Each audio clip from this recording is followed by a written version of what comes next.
কলকাতা আমাদের ভালোবাসার শহর, প্রাণের শহর।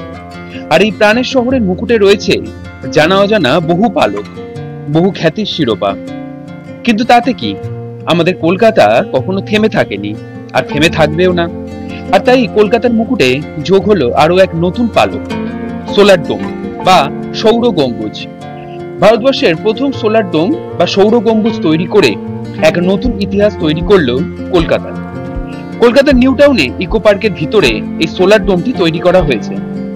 9-10 তলা উঁচু বিল্ডিং এর সমান এবং 2000-এরও বেশি সোলার প্যানেল দিয়ে তৈরি এই সোলার ডোম। ভেতরে গেলে দেখতে পাওয়া যাবে ফিউচারিস্টিক কার এবং রোবট। এই রোবটকে গাইড হিসেবেও নেওয়া যায়। এছাড়া আছে বিভিন্ন ফেমাস সায়েন্টিস্টদের মোমের মূর্তি, আছে বিলুপ্তপ্রায় প্রাণীদের ছোট ছোট রেপ্লিকা, আছে সোলার ডোমের রেপ্লিকা সহ একটি বিবরণ, আছে থিয়েটার হল, এলইডি প্যানেল এবং আরো অনেক কিছু। আর সবশেষে উপরে উঠে হাঁপিয়ে গেলে থাকছে ছোট একটা ক্যাফেটেরিয়ারও ব্যবস্থা। ঘুরে দেখাবো সবকিছু, দেব সমস্ত ইনফরমেশন। তার জন্য ভিডিওটা স্কিপ না করে পুরোটা দেখার অনুরোধ রইল। তাহলে চলো শুরু করা যাক পরিব্রাজকের সোলার ডোম ঘুরে দেখার গল্প। আজ 15ই মার্চ শনিবার, এখন বাজে বিকেল 4:30। ইকো পার্কের গেট নাম্বার 6 দিয়ে ভিতরে ঢুকলাম সোলার ডোমে যাওয়ার জন্য। এই গেটের ঠিক উল্টো দিকেই আছে ধামসা রেস্টুরেন্ট আর মিনি জু। যারা নিজেদের গাড়ি নিয়ে আসবে তাদের জন্য গেটের ভিতরে বেশ বড় পার্কিং এর ব্যবস্থা আছে। ঢুকলেই ডান দিকে আছে ইকো পার্ক গল্ফ ক্লাব। চাইলে কিছুটা সময় দাঁড়িয়ে খেলা দেখতে পারো, বাট ভিতরে মেম্বারশিপ ছাড়া ঢোকা অ্যালাউ না। এরপর ইকো পার্কে ঢোকার মেইন এন্ট্রেন্স থেকে টিকিট কাটতে হবে 30 টাকা করে পার পার্সন। যে কোনো গেট দিয়ে ঢুকলেই এই 30 টাকা করে কাটতে হবে। ভিতরে ঢুকে ইকো পার্ক ঘুরতে ঘুরতে তোমাদের যেতে হবে এই সোলার ডোমে। হেঁটে যেতে প্রায় আধ ঘন্টা সময় লাগবে। চারদিক এত সুন্দর করে সাজানো যে এতটা পথ হাঁটতে টায়ার লাগবে না, বরং ভালোই লাগবে। ছোট ছোট এরকম প্রচুর মূর্তি তৈরি করা আছে গোটা পার্ক জুড়ে। ডান দিকে এই বাটারফ্লাই পার্কেও কিন্তু তোমরা ভিজিট করতে পারো। বিকেলের এই সূর্যাস্তের সময়টায় চারদিকটা কি দারুণ সুন্দর লাগছে, তাই না? বিকেলে এই সময় আসলে তোমরাও কিন্তু দারুণ সুন্দর সূর্যাস্ত উপভোগ করতে পারবে এখানে।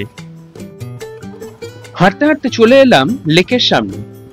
দারুণ সুন্দর করে সাজানো এই লেকের ধারটা, প্রচুর বসার জায়গা আর প্রচুর খাবার স্টল আছে এই জায়গায়। সন্ধ্যের পর এই লেক যে কত সুন্দর লাগে সেটাও তোমাদের দেখাবো।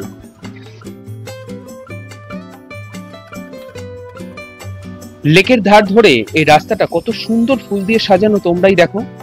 আর তার সাথে সাথে সূর্যাস্তের রক্তিম আলোর ছটা চারদিকটা আরো সুন্দর করে তুলেছে। তো ফাইনালি এসে গেছি সোলার ডোমের সামনে। ইকো পার্কে আসলে তোমরা এরকম টয় ট্রেন চড়ার মজা কিন্তু নিতে পারো। এছাড়াও আরো অনেক রকম রাইডও কিন্তু এখানে হয়। এই মুহূর্তে দাঁড়িয়ে আছি ইন্ডিয়ার ফার্স্ট রিনিউয়েবল এনার্জি মিউজিয়ামের সামনে। এই সোলার ডোমটি হিটকো এবং WBSCDCL এর উদ্যোগে তৈরি হয়েছে, আর বিল্ডিং এর ডিজাইন করেছে সুইজারল্যান্ডের এক নামী কোম্পানি। 2086টি সোলার প্যানেল দিয়ে তৈরি এই সোলার ডোম প্রতিদিন 180 কিলোওয়াট বিদ্যুৎ তৈরি করছে, যা দিয়ে গোটা এই ডোমটা তো বটেই, এমনকি ইকো পার্কের সমস্ত স্ট্রিট লাইটও জ্বলছে। আর এই 9-10 তলার সমান গম্বুজটা 27 মিটার উঁচু এবং 46 মিটার চওড়া। 200 টাকা করে এখানে পার পার্সন টিকিট। রোবটকে গাইড হিসেবে নিতে চাইলে 100 টাকা এক্সট্রা। গেট দিয়ে ঢুকেই বাঁ দিকে আছে টিকিট কাউন্টার আর ডান দিকে আছে লকারের ব্যবস্থা। এরপর গেট দিয়ে এন্ট্রি করলে সামনের ফার্স্ট লুকটা তোমরা এরকম দেখতে পাবে।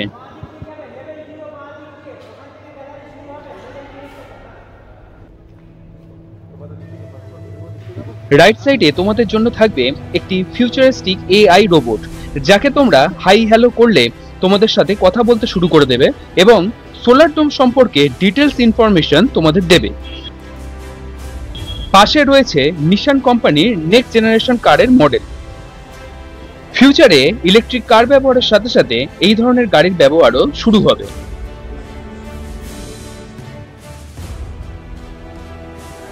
সোজা এগিয়ে গেলে দেখতে পাবে সূর্যের একটা সুন্দর রেপ্লিকা তৈরি করা আছে। এলইডি দিয়ে এত সুন্দর করে তৈরি করা হয়েছে যা একদম তোমাদের রিয়েল লাগবে।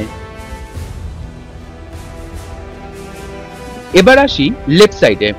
মেন এন্ট্রেন্স দিয়ে ঢুকেই লেফট সাইডে গেলে ফার্স্টেই তোমরা দেখতে পাবে এরকম গোটা সোলার ডোমের একটা ডায়াগ্রাম, যেখানে লেভেল 0 থেকে লেভেল 6 অবধি কোন কোন লেভেলে তোমরা কি কি দেখতে পাবে তার একটা ডিটেলস চার্ট করা আছে।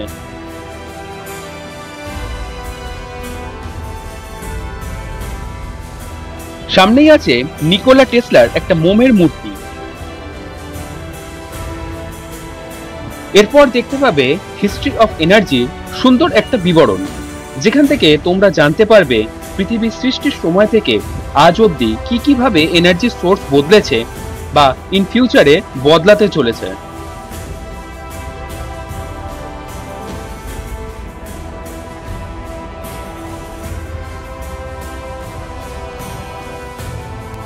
এরপর সামনের দিকে এগিয়ে গেলে তোমরা দেখতে পাবে দি ক্রাইসিস বলে একটি ডিপার্টমেন্ট, যেখানে দেখতে পাবে সোলার ডোমের একটি রেপ্লিকা।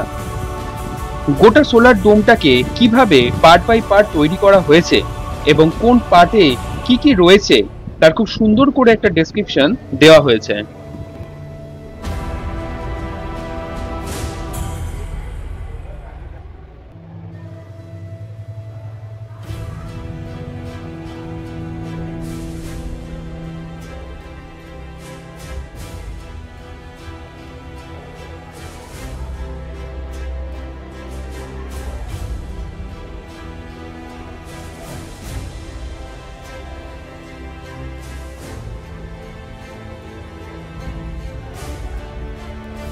আমাদের পৃথিবীতে কিভাবে ডে বাই ডে ক্রাইসিস তৈরি হচ্ছে, কিভাবে চেঞ্জ হচ্ছে পৃথিবীর ক্লাইমেট, পৃথিবীর কালার, কিভাবে এগুলো চেঞ্জ হচ্ছে তার ডিটেলস কিন্তু তোমরা দেখতে পাবে।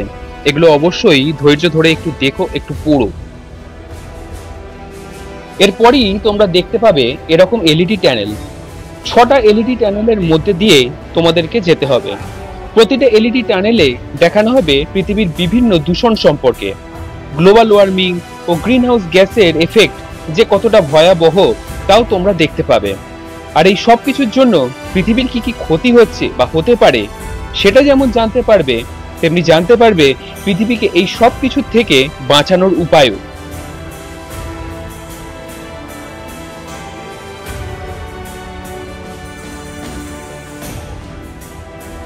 এরপর অবশ্যই দেখে নিও কোন 6টা সিটি সবার প্রথম জলের তলায় যেতে চলেছে। কলকাতার নাম কিন্তু সেই তালিকায় সর্বপ্রথম।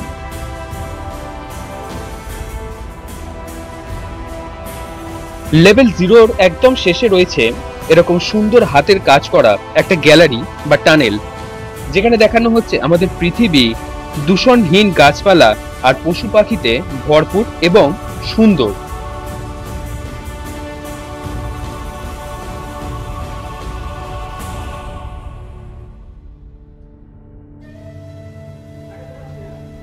এবার যাওয়া যাক লেভেল 0 থেকে লেভেল 1-এ। লেভেল 1-এ যাওয়ার সময় এই টানেলের দুপাশে তোমরা দেখতে পাবে অসংখ্য প্রাণীর রেপ্লিকা, যারা আজ পৃথিবী থেকে অবলুপ্ত। কোন সালে এবং কি কারণে তাদের আজ পৃথিবীতে কোনো অস্তিত্ব নেই তার ডিটেলসও তোমরা পাবে এখানে।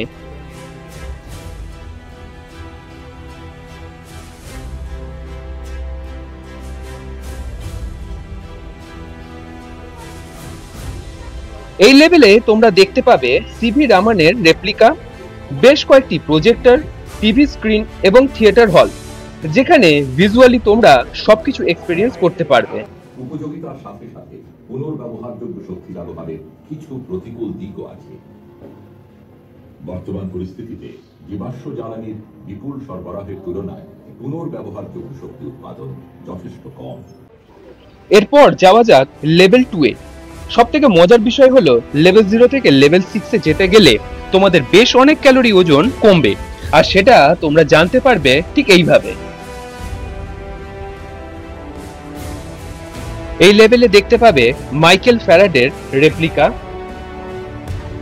বিভিন্ন রকম পাওয়ার প্ল্যান্ট যেমন hydro power plant, tidal power plant ইত্যাদি, এবং বিভিন্ন রকম টারবাইন এবং তাদের ব্যবহার।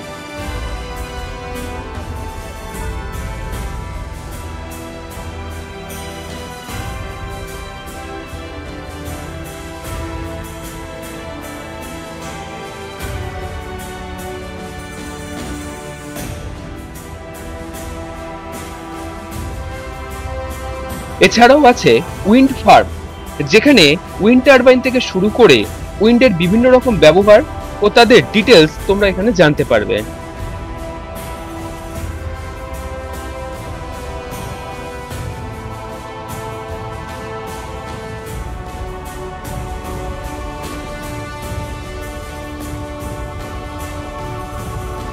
এরপর যাওয়া যাক লেভেল 3-তে।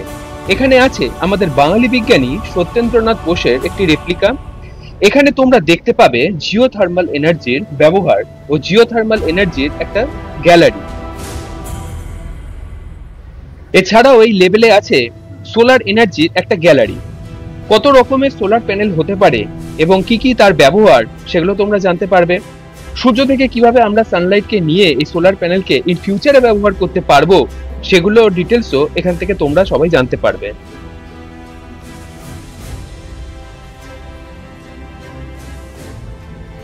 এবার আসি লেভেল 4-এ। এখানে আছে আইনস্টাইনের একটি রেপ্লিকা। এটি মূলত একটি ফান জোন। অনেকগুলো টিভি স্ক্রিন আছে এখানে। মজাদার কিছু কুইজ, পাজল বা গেমের ব্যবস্থা করা আছে সেই সমস্ত টিভি স্ক্রিনে। বাচ্চাদের জন্য কিন্তু এই ফান জোনটা খুবই ভালো, খুবই আইডল। লেভেল 5-এ আছে স্টিভ জবসের একটি রেপ্লিকা। এটি মূলত smart level. Smart city, green project এসবের ব্যাপারে তোমরা এই লেভেলটা থেকে জানতে পারবে। ফাইনালি চলে এলাম লেভেল 6-এ, যেখানে আছে এলন মাস্কের একটি রেপ্লিকা। এই লেভেলটা স্মার্ট তো বটেই, সাথে সাথে ফিউচার লেভেল। এই জোনটা ফিউচার সিটি নিয়ে তৈরি করা। ফিউচারে আমাদের কি কি টেকনোলজি আসতে চলেছে সেসব এই লেভেলে জানা যাবে। এখনো অনেক কাজ বাকি আছে এই লেভেলেতে। এই লেভেল 6 বা টপ ফ্লোরে রয়েছে বাইট লাইট বলে একটি ছোট ক্যাফেটেরিয়া। নিচে থেকে ওপরে এতটা উঠে আর হাঁটাহাঁটি করে এখানে বসে একটু রেস্ট নিতে পারো, আর সাথে ড্রিঙ্কসও এনজয় করতে পারো। বিভিন্ন রকমের মকটেলও পাওয়া যায়, বাট প্রাইসটা কিন্তু বেশ হাই। এই টপ ফ্লোরের একদম শেষের দিকে আছে একটা ছোট শপ, যেখানে সোলার বিভিন্ন জিনিস, এলইডির বিভিন্ন জিনিস এবং আরো অনেক কিছু বাচ্চাদের খেলনা জিনিস পাওয়া যায়। চাইলে কিনতেও পারো। আর এখান দিয়ে সোজা বেরিয়ে গেলে রয়েছে লিফট নিচে যাওয়ার জন্য। এই ছিল সোলার ডোম ঘুরে দেখার গল্প। সন্ধ্যেবেলা বাইরে থেকে সোলার ডোম কিন্তু দারুণ সুন্দর লাগে দেখতে। সন্ধ্যেবেলা ইকো পার্কও কিন্তু দারুণ সুন্দর লাইটিং দিয়ে সাজানো থাকে। সন্ধ্যেবেলা ফ্যামিলি বা ফ্রেন্ডদের সাথে বসে দারুণ সুন্দর একটা সময় কাটানো যায়।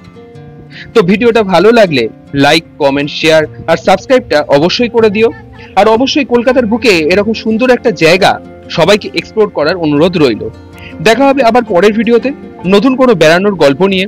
সবাই ভালো থেকো, সুস্থ থেকো।